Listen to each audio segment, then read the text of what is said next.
Picture an enlightened yogi.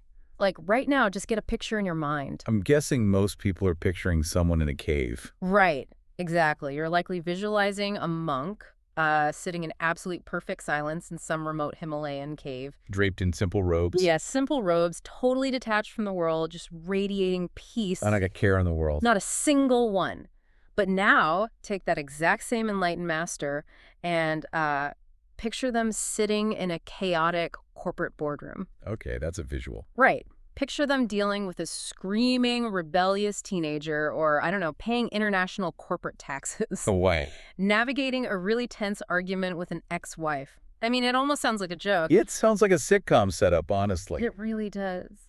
But today, welcome to the deep dive, because we are exploring a fascinating transcript from a man named Osman. Also known as the blind Muslim yogi. Yes, the blind Muslim yogi. And he proves that true enlightenment doesn't actually require a cave at all. In fact, it might just thrive right in the middle of a corporate crisis. Which completely upends, our cultural assumptions about spirituality. Totally. We have this deeply ingrained, almost romanticized belief that the material world is inherently noisy. And dirty, spiritually speaking. Yeah, that to be truly spiritual, you have to just wash your hands of it entirely. You have to escape the boardroom to find the ashram. We've set up this incredibly rigid binary for ourselves. Exactly. It's like we tell ourselves, well, you either get to have a profound, enlightened spiritual life or you get to live in the messy, chaotic, normal world with the rest of us. Right. But you absolutely cannot have both. So our mission today is to completely shatter that binary. I'm ready. We are diving into this mind-bending source material from Osman. And just to give you a sense of who we're talking about here, he is a bioenergy healer on a master level. And we should highlight the specifics of that because it's fascinating. Oh, it's wild. He has telepathic healing capabilities using the principles of quantum entanglement. Wait, quantum entanglement? Yeah, we're talking highly advanced stuff. He specializes in critical care, recovery, and even terminal illnesses. That is heavy. And he's been doing this for a long time, right? 50 years. He has been practicing healing as well as yoga and meditation on an incredibly advanced level for 5 decades. Wow. 50 years of practice. And we should be really clear here because Osman is very clear about this in his work. He offers his healing services on a complementary basis. Meaning not as a replacement for standard medicine. Exactly. It's crucial to state that his services are absolutely not a replacement for medical treatment. They are meant to enhance whatever might be lacking in the traditional medical fields. But due to his really high success rate over the past 50 years, his treatments and consultations are not inexpensive. Well, you're paying for half a century of mastery. Exactly. And the intensity of his practice is just, it's hard to fathom. There were stages in his life where he was practicing up to 18 hours a day. 18 hours. Yeah. And even currently, just to, as he puts it, sharpen the sword, he practices a minimum of 8 to 10 hours a day. That is incredible dedication. It is. So he's an energy healer, a yoga and meditation teacher, but, and here is the absolute kicker, he is also a self-proclaimed capitalist. Which is where the friction really starts for a lot of people. Oh, big time. He's an entrepreneur with international businesses. He's a father of 4, and he's someone who navigates the exact same daily grinding friction that you do. Which brings us to the core question of today's exploration. Yes, let's get into it. It's a question posed directly by Osman's own viewers. And it really cuts right to the heart of what it means to be a modern human seeking, any kind of profound meaning. The big question. The question is simply this. Can a yoga practitioner live a normal material life? It sounds like a simple yes or no question on the surface, but when you really start pulling on that thread, the implications are just massive. They really are. Because to answer that question, we have to challenge centuries of assumptions about what enlightenment actually looks like in practice. Right. We're going to unpack exactly how a master-level practitioner, someone who has reached the absolute highest stakes of spiritual bliss, how they manage to balance that profound internal silence with the very loud, very gritty reality of making a profit. And running a business and raising a family. Exactly. We aren't just looking at what he does. We're going to look at the mechanics of how he does it. Okay, let's unpack this. Because to really appreciate Osman's approach, I think we first have to understand the stereotype he is actively pushing back against. The traditional ascetic path. Yeah, let's look at that traditional perception. In his work, Osman addresses this head-on. He talks about how there's this very common expectation that if you start to advance in yoga, If you really start climbing that spiritual ladder, the mandatory next step is renunciation. Renunciation is a really heavy word. It is. It implies a complete, permanent severing of ties. It's not a vacation from the world. It's an amputation of it. Amputation, yeah, that's a good way to put it. It means you're expected to withdraw from financial matters entirely. No bank accounts. No bank accounts, no investments, no seeking a salary. It means withdrawing from family life, too. And many ancient schools of yoga sciences actually recommend that you do this from a very young age. Right. Get them early before the attachments form. Exactly. They advise withdrawing entirely from relationships with the opposite sex, taking up a strictly monastic type of life, essentially becoming a monk. You give up the world to gain your soul. Yeah, but we need to understand the why behind this. Right, because it didn't just develop out of nowhere just to punish people. No, not at all. There is a very sound historical and psychological rationale to it. Ancient schools often recommend this early withdrawal because the material world is, well, by its very nature, a landscape of endless variables. And endless distractions. Exactly. If your ultimate goal is to achieve total, unbroken mastery over your mind, to focus entirely on spiritual development, every external attachment is a potential leak of your internal energy. It's like trying to fill a bucket that has 100 tiny holes in it. That's a great analogy. You can pour all meditation you want into it, but it's just going to bleed out through your stress about your mortgage or your relationship drama. Precisely. Financial matters create chronic anxiety. Romantic relationships create immense emotional turbulence. Yeah, they do. Family life requires massive time and sacrifice. So by completely removing these variables, by taking a vow of poverty and celibacy, living in a highly controlled monastery, you are essentially plowing all those holes. You're conserving everything. Right. You are directing 100% of your cognitive focus toward your spiritual practice. Which honestly makes sense on paper, but it leads me to a big question, and this is something I really want to push back on with you. Go for it. Is this monastic path actually required to reach the highest levels of yoga, or is it just the most famous branding of yoga? The branding, huh? Yeah. Like, is becoming a monk the only way to actually play the game of spirituality, or is it just the tutorial mode? The tutorial mode. I love that. Break that down for me. Okay, think about a complex video game. Okay. When you first start playing, you usually go into a tutorial mode. The game removes all the difficult enemies. It gives you infinite health. Exactly. Infinite health. It places you in this perfectly quiet, empty room so you can just practice pressing the buttons and learning the combos without any real-world pressure. No stakes. No stakes. That's kind of how I see the monastery in this context. It's an environment where all the difficult, unpredictable obstacles of human life, money, sex, difficult coworkers, traffic jams, they're completely removed. So you can just focus on the buttons of meditation. Right. But eventually, aren't you supposed to take those skills out into the actual game, into the messy, chaotic, real world? That is a phenomenal analogy, and it perfectly frames the exact tension Osman is addressing. Because the assumption for centuries has been that the tutorial mode is the entire game. Right. The assumption is that you cannot win, you cannot remain enlightened if you leave that empty safe room. But Osman's stance on this is radically different. Yeah, he gives a resounding answer to the question of whether a practitioner can live a normal life. He just says yes. A definitive yes. Now, to be clear, he isn't bashing the monks. No, not at all. He goes out of his way to honor those people who make that massive sacrifice. He acknowledges their highly rigid disciplines. He respects the tutorial mode, to use your analogy. But he insists it's not the only way. Absolutely not the only way. He believes you can advance through a very scientific, result-based, and simplified methodology. You can be married, you can have a high-stress job, seek money, and still reach the absolute peak. And what makes his perspective so compelling is that he isn't just speaking from abstract theory. Right, he's not just philosophizing. No, he's speaking from a very specific, incredibly intense personal experience. To understand why he feels so confident about this, we have to look at what happened to him when he was just a teenager. This detail completely blew my mind when I read the source material. Me too. Osman experienced his first samadhi, the highest state of yoga and meditation, at the incredibly young age of 19. 19. Think about what you were doing at 19. Most of us are just trying to figure out how to do our laundry or pass a college exam. Or just waking up before noon. Exactly. And he is hitting the absolute highest form of yoga.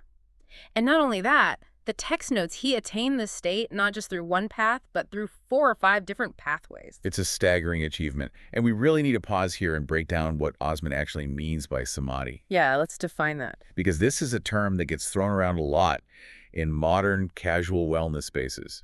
You're usually just meaning a nice, relaxing savasana at the end of a stretching session. Right, like, oh, I feel so zen right now. Exactly. Yeah. But that is not what Osman is talking about. Samadhi, in the context of the ancient yoga sciences he practices, is the ultimate goal. He describes the experience of this level as being totally bliss-centered and intoxicated. Intoxicated. That's such a specific, almost dangerous word choice for a spiritual state. It is, because it implies that this isn't just a gentle feeling of being peaceful. It is a radical, overwhelming, all-consuming shift in human consciousness. Wow.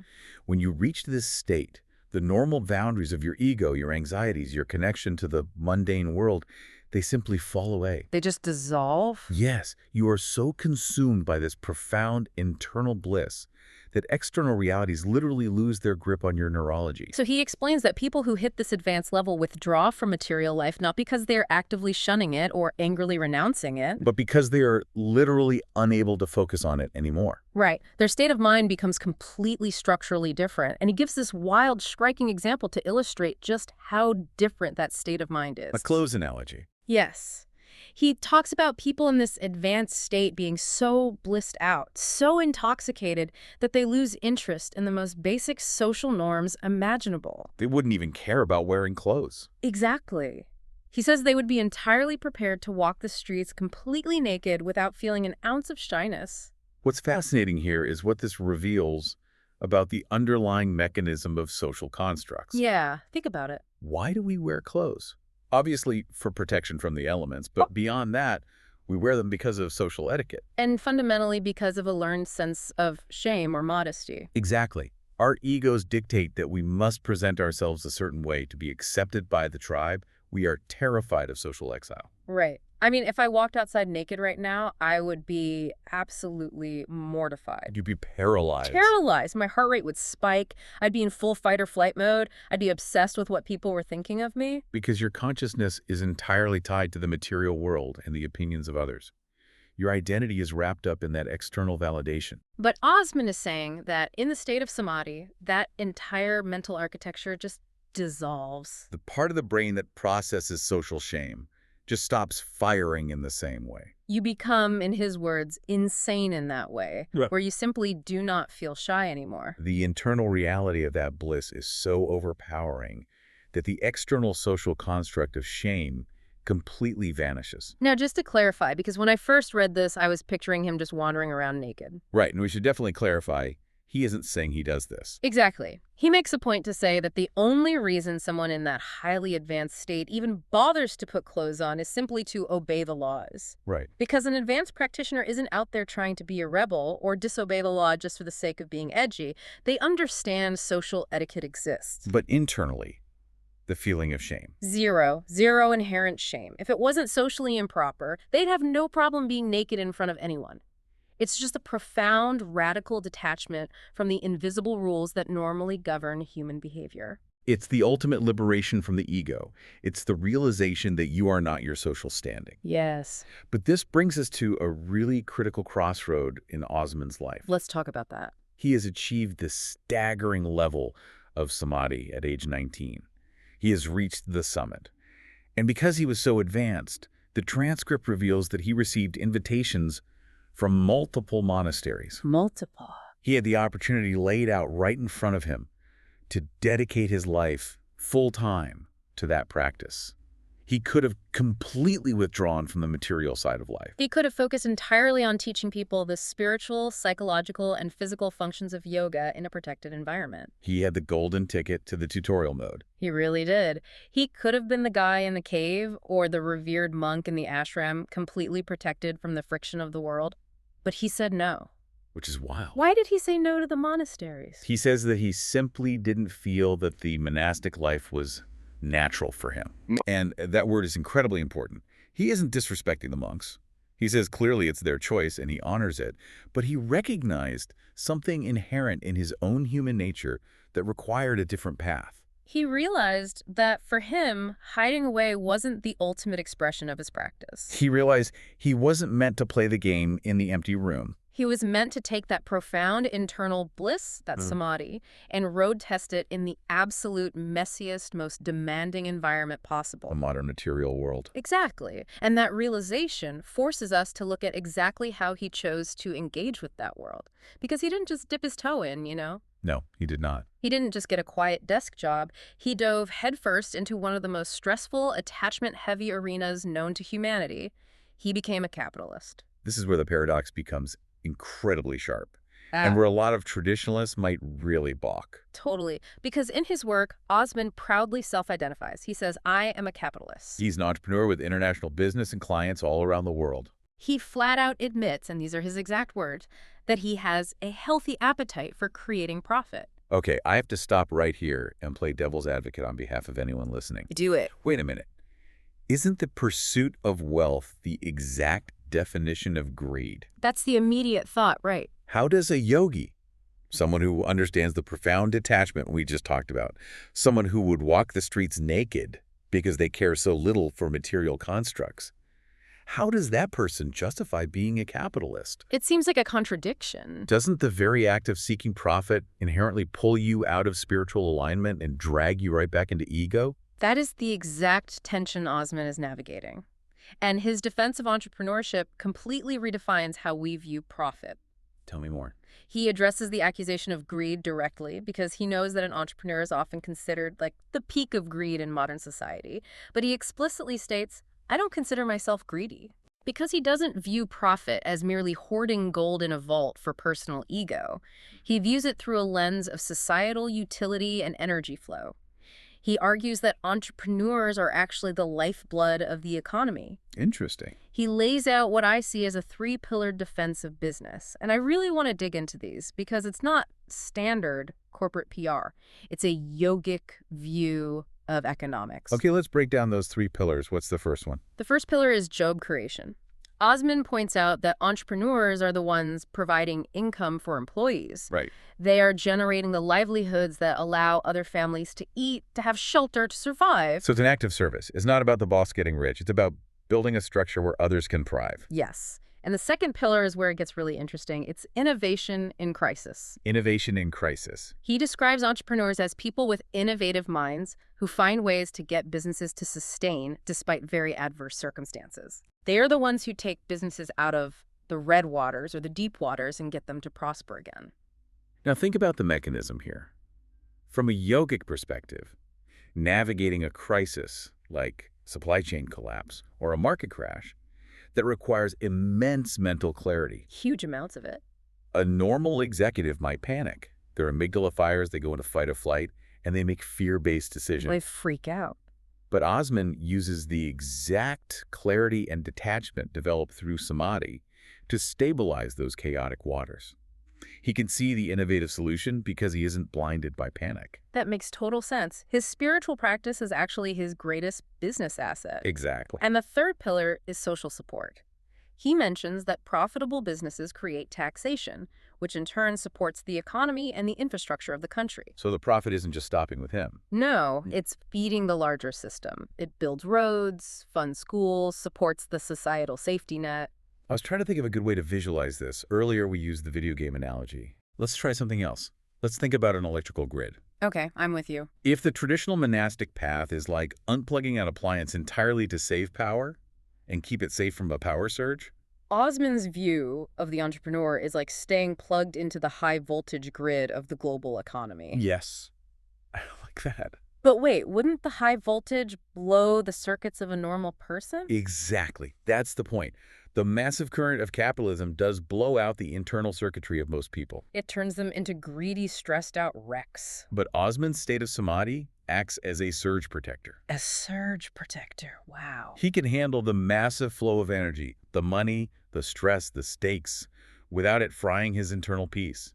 He can channel that electricity to light up a whole city through jobs, innovation, and taxes, while remaining completely grounded himself. That is a brilliant way to frame it, because if we connect this to the broader picture of ancient yoga sciences, money is not inherently evil. Money is simply a form of external energy.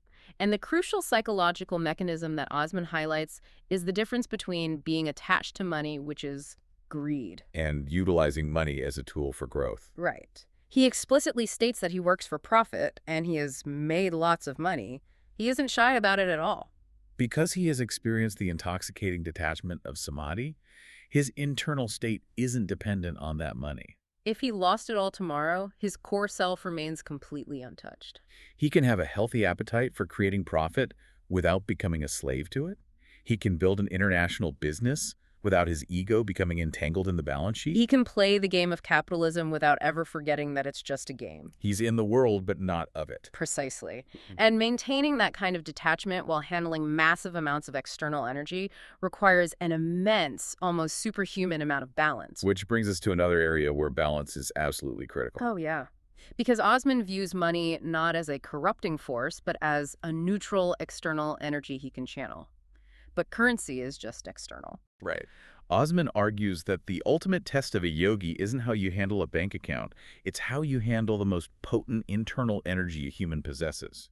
Here's where it gets really interesting. We have to talk about the taboo topic. We have to talk about romantic entanglements. We have to talk about libido and sex. Yes, the other great pillar of monastic renunciation. And perhaps the most difficult one for human beings to navigate. In the traditional schools, as Osman points out, engaging in sexual activity is completely forbidden. For a monk, it is considered a heinous waste of a very powerful life force energy. Heinous waste. Those are strong words. The traditional belief is that this sexual energy must be conserved, completely locked down, and entirely converted into spiritual energy. Any physical release of it is seen as a massive loss to your spiritual development. You are leaking the most vital energy you have. It's the ultimate test of the tutorial mode we discussed earlier. Remove the biological drive entirely to ensure 100% focus on the spiritual plane. But Osman calls this complete denial extremist. That is an incredibly strong word coming from a master practitioner. He flat out rejects this extremism. He says, look, I am human. I am a male species. And he felt a profound natural need to balance his energies with a feminine counterpart. This concept of the feminine counterpart is deeply rooted in the philosophy of balancing dualities. Okay, tell me more about that. Osman explains that he found it very enriching to have feminine counterparts in his life because they added a necessary dimension that was lacking in his male personality. He's talking about completing the circuit, essentially. Exactly. If we go back to the electrical analogy, he needs both the positive and the negative terminals to create a flow. In yogic philosophy, the goal is often described as harmonizing the internal masculine and feminine energies, balancing the left and right brain, the logic and the intuition, the yin and the yang. Right. While a monk in the caves might attempt to balance these energies purely internally through highly rigorous, isolated meditation. Osman is saying that engaging with a feminine counterpart externally is a valid, natural, and highly enriching way to achieve that harmonious level. He is choosing active integration over isolated suppression. And he is very open about the realities of his personal life to prove this point. He is a master-level energy healer. He has experienced the highest states of meditation since he was 19. But he's not celibate. No, he is not living in a sterile, asexual bubble. He tells us he has 4 children. 4 kids. He has ex-wives. He has lived a fully engaged, physically and romantically active life. But, and this is the crucial distinction he makes, the real nuance here, he believes that these physical and sexual needs should be satisfied in a civilized and refined method. Civilized and refined. As opposed to what he terms an animalistic method, Yeah. or on the flip side, denying it completely. Right. He is advocating for a very deliberate middle path. He isn't saying, go wild, give in to every primal urge, be promiscuous. No, he specifically speaks against promiscuity. He advocates for satisfying these desires in a monogamous relationship, usually in marriage, though he acknowledges the complexities of getting married in the 21st century. Sure. But the key is that healthy, monogamous replenishment is the goal, rather than animalistic chaos on one end or extremist, painful denial on the other. This brings up the profound yogic concept of transmutation. Transmutation. Osman addresses the monastic monks again here. He acknowledges that those living the monastic life know how to transmute sexual energy so they aren't overpowered by it. Right. But he says, I also, of course, know how to transmute the energy. Okay, I want to stop and really dig into this because transmutation sounds like alchemy. It kind of is. What does that actually mean in practice? How does someone transmute sexual energy while still living a normal life? Let's break down the mechanism. Transmutation means taking that raw biological life force, the physiological arousal, the intense focus that comes with desire, and instead of letting it control your actions or obsess your mind, you consciously redirect it. You elevate it. Exactly. Osman gets asked this question a lot by his students from all walks of life. Don't you feel desire? Because from the outside, someone with his level of calm might seem like they've just turned that part of their humanity off entirely. Right, like they're just a robot who doesn't feel anything anymore. Yeah. But his answer is incredibly human and reassuring. He says, of course I am human. I feel desire. But the difference is the gap between the stimulus and the response. Yes. He isn't like other people who get overpowered by it. He is not a slave to lust. He feels the energy, he recognizes the biological imperative, but he remains the absolute master of his own mind. He can engage in a healthy sexual relationship without it derailing his spiritual equilibrium. When he feels that intense energy, he can literally channel that raw focus into solving a business problem or deepening his meditation. He transmutes the energy to maintain his balance rather than letting the energy dictate his reality. It's mastery within the experience rather than mastery by avoiding the experience. Incredibly powerful. But by embracing this path, by choosing to make lots of money, by running an international business, by getting married, navigating life with ex-wives, and raising 4 children, Osman has actively invited an immense amount of chaos into his life. Oh, definitely. He deliberately left the quiet, safe monastery and walked right into the middle of the storm. Which leads us to ask, how does a blissed-out yogi actually handle the messy reality of modern existence when things go wrong? This is the ultimate stress test of his entire philosophy. This is where the rubber meets the road. Because it's one thing to be calm when everything is going your way. It's another entirely when the world is on fire. Let's paint a picture of Osman's current life, based strictly on what he shared in his teachings, because it is incredibly relatable to anyone listening to this right now. He's not floating on a cloud playing a harp. No, he deals with serious, heavy modern friction. He has corporate executive problems. He has business stress from managing an international client base. He has personal relationship issues, including the emotional complexities of ex-wives. He has parenting struggles. He specifically mentions having rebellious children and moments where some of his children don't even want to talk to him. And he also mentions dealing with his own health challenges and recovery. He is experiencing the absolute full spectrum of human friction. There is no tutorial mode here. No. This is the final boss level of normal human life. Exactly. It makes me think. It's easy to be a saint in a silent monastery. It's easy to feel peaceful when your biggest daily challenge is sweeping the courtyard at dawn.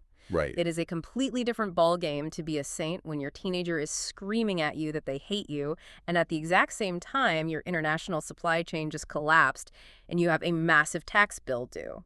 If we connect this to the bigger picture, this is where Osman's message becomes incredibly practical and powerful. How so? Because for Osman, yoga and meditation aren't an escape from these problems. They aren't a vacation he takes away from his rebellious kids or his corporate stress. No, they are the exact tools he uses to deal with them in real time. The tools. Let's unpack how that actually works. He states explicitly that he found yoga and meditation very helpful in how he deals with family relationships, romantic turbulence, financial affairs, and business problems. His high-level meditation practice, the hours he spends cultivating that internal samadhi, creates a deeply grounded, hyper-resilient mindset. Remember earlier when we talked about the gap between stimulus and response? Yeah.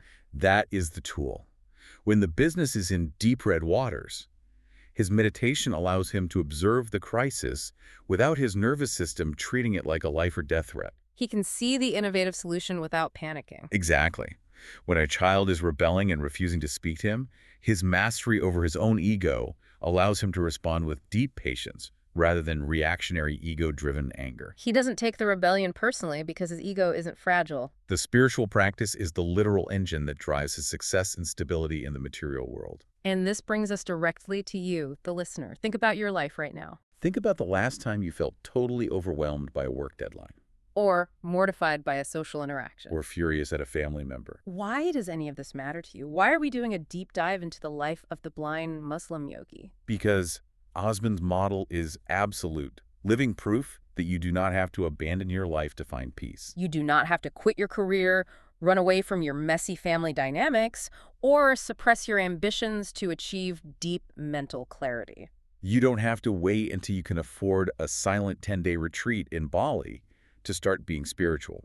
Osman is demonstrating that you can use these ancient scientific result-based methodologies precisely where you are right now, right in the middle of the mess. You can use them to become a better, more level-headed executive. You can use them to become a more patient, understanding parent. You can use them to be a healthier, more balanced human being. The chaos isn't the obstacle. The chaos is the practice.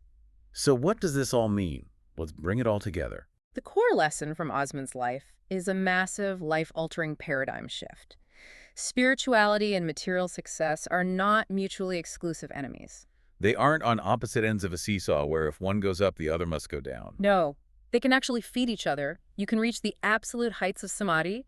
You can experience profound intoxication and ego death while still navigating the complexities, the profits, and the relationships of the modern world. You can be the surge protector. It is a profound rejection of the idea that holiness requires hiding. It is an invitation to bring the light of awareness into the darkest, most stressful corners of modern life. Exactly.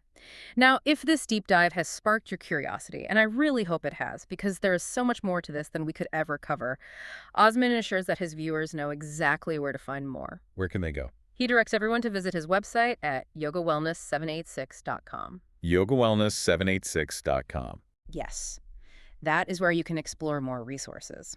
He offers extensive and unique advice, direction, and techniques on yoga and meditation, and he actually has a free 5-minute yoga and meditation program available for download there. Oh, that's great. Yeah, and you can also find out about his Patreon channel for access to paid live daily video lessons, one-to-one consultations, and group sessions. He's very open about his methods. And he always signs off with a great reminder, which we will pass on to you right now. Always take care of yourself. Which leaves us with a final lingering question to ponder as you step back out of this deep dive and into your own normal material life. We started this entire conversation by contrasting the silent cave with the chaotic boardroom. We've seen that Osman chose the chaos and thrived in it. So if true enlightenment doesn't require you to run away from your messy, chaotic material life, then what part of your current daily struggle, the stress, the relationships, the ambition, is actually the perfect training ground for your own inner peace? Something to think about during your next tense corporate meeting or chaotic family dinner. Thanks for diving deep with us.